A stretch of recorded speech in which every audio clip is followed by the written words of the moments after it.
చాలా మందికి ఉన్న ప్రశ్న, అంటే మన క్రైస్తవుల్లో కూడా ఉన్న ప్రశ్న అదేంటంటే, యేసుక్రీస్తు యూదా వంశంలో నుంచే వచ్చాడు కదా, మరి యూదులే ఎందుకు యేసుక్రీస్తుని అంగీకరించరు?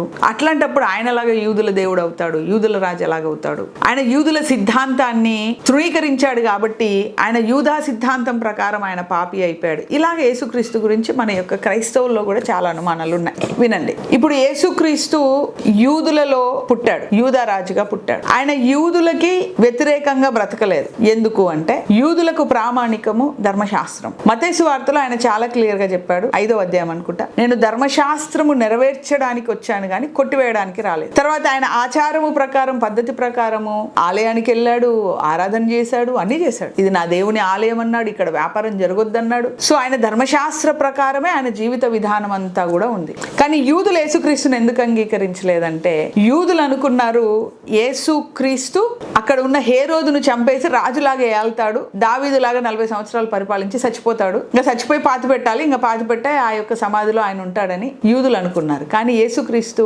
మిమ్మల్ని హేరోదు నుంచి విడిపించడానికి కాదు నేను వచ్చింది, ఏదైనా తోటలో ఆదామును మోసం చేసిన సాతాను కుతంత్రాల నుంచి విడగొట్టడానికి నేను వచ్చాను అని ఆయన శిలువ మరణం పొంది పునరుత్థానుడు అయ్యేసరికి యూదులు కన్ఫ్యూజ్ అయిపోయారు. వాళ్ళకి అర్థం కాల, సాతాను బంధకాల నుంచి విడగొట్టాలి అన్న కాన్సెప్ట్ వాళ్ళకి అర్థం కాక చాలా మంది కన్ఫ్యూజ్ అయిపోయారు. కానీ చాలా మంది రక్షింపబడ్డారు. ఎప్పుడు? అపొస్తలుల కార్యం 2వ అధ్యాయంలో 3000 మంది, 3వ అధ్యాయంలో 3-4 అధ్యాయాల్లో 5000 మంది, ఇలాగా అక్కడే మనకు 8000 మంది పురుషులు కనిపిస్తే 8000 కుటుంబాలు అనమాట. 8000 కుటుంబాలు అంటే ఒక్కొక్క కుటుంబానికి ముగ్గురు వేసుకున్న 24,000 మంది, దాదాపు 50,000 మంది అక్కడే రక్షింపబడి ఆ 50,000 మంది అందరూ కూడా స్ప్రెడ్ అయిపోయి భూ దిగంతముల వరకు వాళ్ళు సువార్త ప్రకటించడం ద్వారా సువార్త ప్రకటించబడింది. అనేక మంది యూదులు రక్షింపబడ్డారు. ఇది బైబిల్ గ్రంథం కూడా అనేక మంది యూదులు రక్షింపబడ్డారని వాక్యం చెప్తుంది. అయినప్పటికీ కొందరు యూదులు రక్షింపబడిన వాళ్ళు ఇంకా ఉన్నారు.